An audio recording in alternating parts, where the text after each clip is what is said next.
Eala sent a message before Melbourne. Confidence, control, and familiar victim. Eala walked onto the grass at the Kooyong Lawn Tennis Club, not just to tune up for the Australian Open, but to test whether the momentum she has quietly built over the past 2 weeks is real.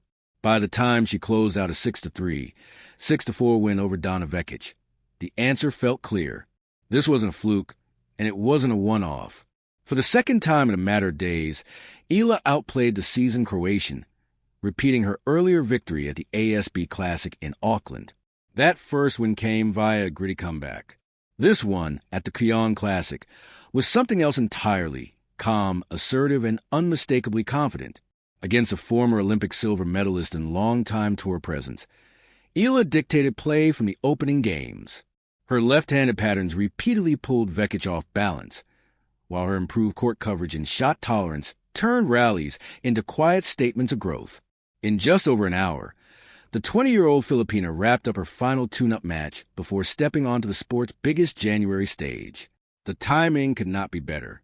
In a few days, Eala will make her long-awaited main draw debut at the Australian Open, a milestone moment for Philippine tennis.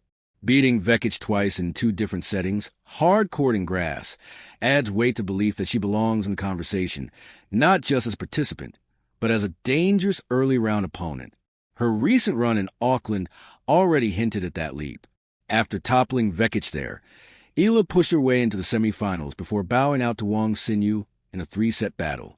It was her 3rd WTA semifinal appearance, another quiet line on a resume that keeps growing louder by the week.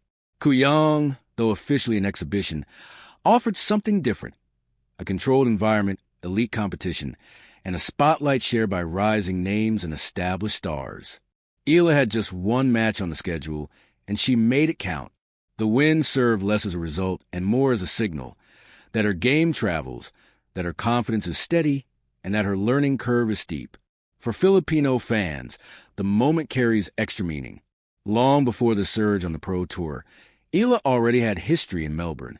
She lifted her first Grand Slam trophy at the 2020 Australian Open, winning the girls' doubles title and announcing herself as one of the most promising juniors in the world.